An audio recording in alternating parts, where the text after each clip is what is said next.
Vidmori POV. I made my way back to my core chamber, after escorting the others back to the Haven, deciding to bide my time alone until tonight, in order to learn this dreamwalking magic. Overall, I really don't know what to do with myself. I didn't want to start anything in particular, on the off chance that I get too distracted, or reach a point I'm unable to properly stop. In the end, I find myself fortifying and cleaning up my pedestal. Really just taking my time with it, since I wasn't making anyone wait, as Zassatir had originally been when I made the pedestal in the first place. I went about smoothing everything down, making the surface of the pedestal faces look like one solid piece. Though once that was done, I got the feeling that the pedestal looked rather plain, so I decided to carve the family rose into the front face of the pedestal. If it was good enough to go on an empress, then I figured it would be good enough to use for my pedestal. Before I knew it, the cubs were clambering over me, Fraley and Basmori scaling my back to cling to my shoulders, their claws digging into my wooden flesh painlessly to keep themselves steady. Seka forced her way into my lap, while Hefferto was curiously studying what I had done to my pedestal. I didn't even sense them coming in, or rather, I think I zoned out enough that I didn't register that they were there, until they were literally right on top of me. Hey!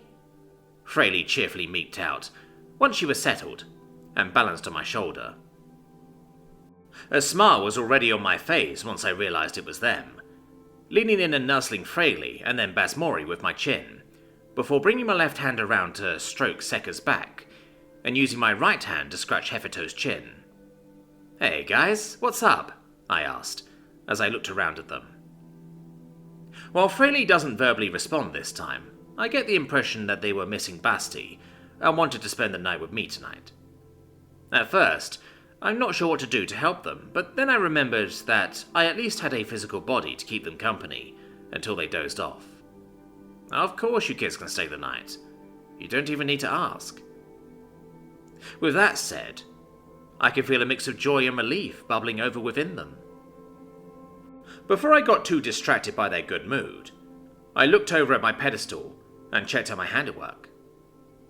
What I saw was a single rose, surrounded by a ring of thorny vines. It looked nice, if I do say so myself, but I can't help but feel like something was missing from it. Right, there used to be a name written around this symbol, but for the life of me I can't remember it. Maybe it has something to do with roses? It was my family name, if I remember anything about it correctly. I don't know why it's bothering me so much, but maybe because it's right here in front of me. A last name that has something to do with roses. But what was it again? What was my old name? What was I thinking about again? Ah, right, the symbol looks incomplete, but I suppose I can always add some more to it later. I feel a paw pressing against my cheek, and suddenly I'm reminded that I've got 4 cubs waiting patiently for bedtime, as they lounge around on my seated figure. Alright. I get the hint. Time for bed, kiddos. I'm used to them, while moving to stand, scooping Seka off of my lap, and walking carefully, as Basmori and Fraley remain perched on my shoulders, with Hefferto following along on foot. I walked up to Basti's sleeping area, figuring it was the only bed up here big enough for all of us. After a moment of thought, I took a knee, gently setting Seka down before helping Basmori and Fraley get down as well. Once I'm free of cubs, I step into the deerskin-lined bed and settle in, laying flat on my back, and settling my head down on my right arm to use it as a kind of pillow. Once I stopped moving, the cubs took that as their cue to rush me, the quartet shoving each other around as they collectively find places to settle on me. By the time things quiet down, Fraley and Seka have cuddled around each other on my chest and stomach. Hefferto scooted himself between my chest and left arm, and finally Basmori settled along my right side, laying his head against my right arm while cuddled up to my face. I can feel their warmth, the air slowly being inhaled and exhaled from their small bodies, the little shifting and squirming they do, as they gradually get more comfortable and relaxed. Before long, I can sense that they're sound asleep, and I find myself being rather jealous of them, if I'm being honest. I miss sleep, if only as a means to simply pass the time. Ever since I came to this world, I've always been awake. Every single second and minute since I died to that swarm. Even as I lay here, in what is most likely the safest, most comfortable place that almost anyone from my old world would envy, I'm as relaxed as I could possibly be. I'm still as this wooden body would allow, and far away from any sort of stress. Despite this, I'm unable to just close my eyes and fall into sleep, being forced to be ever present and aware of my surroundings, despite myself. The closest thing to sleep that I've gotten are the few moments where I can just lose myself to my work, zoning out on a task that can keep me busy for hours and hours on end. I wonder what I miss more, eating a hot meal, drinking with a friend, or sleeping. Before I can ponder the desires of a body that I no longer have, I'm suddenly aware of a couple of pairs of eyes watching me, and a mental voice echoed in my mind. "Is now a bad time?" asks Revere, as she stands at my entrance to my chamber with Rita, offering me a small smile as she watches me lay with my kids in their mother's bed. I couldn't help but smile, squashing away my musings as I thought back to her. "Go ahead and come in. Just don't be too loud, they only just dozed off." With the go-ahead in place, Revere waves along Rita as they cross into the chamber, stepping into the stone sand instead of the path before sitting beside my core. I go ahead and separate myself from my avatar, deciding to make a small show of it, as I conjure a green ball of light to rise up from my avatar's chest before making it float through the air and enter the light of my core. "So, how does all this dreamwalking stuff work?" I ask, speaking into both of them at once. I watch as Revere goes to speak, opening her mouth before thinking better of it, as she glanced at the cubs. In the next moment, her thoughts come through, and I can sense her using our bond to speak to both me and Rita. "I had to do some thinking on that, Vidmori. As I said, this magic can willfully be done in one sleep, but that is of course not the only way to dreamwalk. As you can imagine, a magic where you are required to be asleep would be rather inconvenient, so there are alternative methods that don't require the user to be asleep," she readily explained. Though as she did, I could sense Rita wondering why Revere was explaining something she thought was rather basic for any mage to know, but opted to not interrupt Revere, as she was here to learn more about dreamwalking as well. Revere then adopted a more unsure expression as she tilts her head side to side. "With that in mind, the problem we're facing now is how we're going to help you access your own memories, as usually one can only access their own memories while they're asleep, but I do believe I've come up with a workaround for that."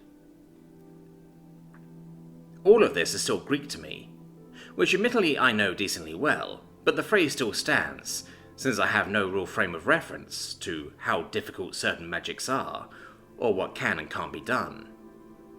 But it sounds like Revere has put a lot of thought into this. "Alright, so how are we doing this?" I ask, encouraging her to expand on her thoughts. Revere nods intently, looking between my core and Rita before continuing. "Through our bond with you, we seem to be able to easily access and view your memories. The idea that we're able to easily do so with little to no difficulty, or the fact that you are not aware of the repeated access of your mind, is troubling. At the very least it would be if it were a human mind," she explained, taking a moment for that idea to sink in before continuing. "Despite you originally being a human, Vidmori, it should be more than clear that you are much more than that now, and you likely work in ways we won't ever fully comprehend, despite the years of research we have on dungeon cores in general." "Okay, great. All of that is fascinating, but what's your solution?" I press. I've already had the whole "I'm no longer a human, what am I" philosophical debate and mental breakdown, and I'll likely have it again when I'm alone with my thoughts once more, but for now, I want solutions. I only realized a moment later that I may have been a little too impatient as I watched Revere's cheeks flush with mild embarrassment. She takes a moment to mentally collect herself before continuing. What I suggest is that we access your memories in our sleep. More specifically, we shall have Rita fall asleep, and I'll guide you in accessing Rita's mind while she sleeps. I believe that while Rita actively dreamwalks in your memories, we'll be able to see what she sees and access your mind in an admittedly roundabout way, she explains, maintaining a more proud and confident expression on her face, as she managed to properly voice her idea. Rita maintained her silence throughout all that, glancing between me and Revere, and I could tell she was struggling with comprehending that whole concept. Something about something or another doesn't really click, but in the end, she settles with trusting the mage who has centuries of experience on her. Okay, so all I need to do is sleep and dreamwalk into Vidmori's memories. Anything else? She asked, an edge of uncertainty in her mental voice as she looked between Revere and my core. Revere seemed to sense Rita's unease for our shared bond, and offered a kind smile before thinking aloud to us. Yes, that's all you need to do. Let me worry about the tricky parts. With that, Rita nods before looking at the stony sand and moving to lay on her side, doing her level best to try and rest despite the audience. Revere looked back to my core and smiled a little once more. Alright, Vidmori, let's try that breathing exercise you showed me the other day. We're going to need to center ourselves and reach out with our minds to connect with Rita. Luckily enough, the hard part of actually forming the connection is taken care of, due to our bond. However, it's better to start from the beginning without skipping any steps, especially as you've never done this before. Sounds good to me, I think back to her, before focusing on my breathing. Even if I don't actually breathe, I have a feeling it's the process of clearing the mind and focus that she wants me to achieve. So I do my best to do just that, focusing on the idea of breathing in and breathing out. Slowly getting into the rhythm, even as I hear Revere's mental words echoing vaguely in my mind. I gradually feel myself growing distant from even my own thoughts, and before long, it feels as if I'm floating on my back in the middle of a still ocean. My vision starts to fill with the green glow of my own light, until it suddenly fades to black.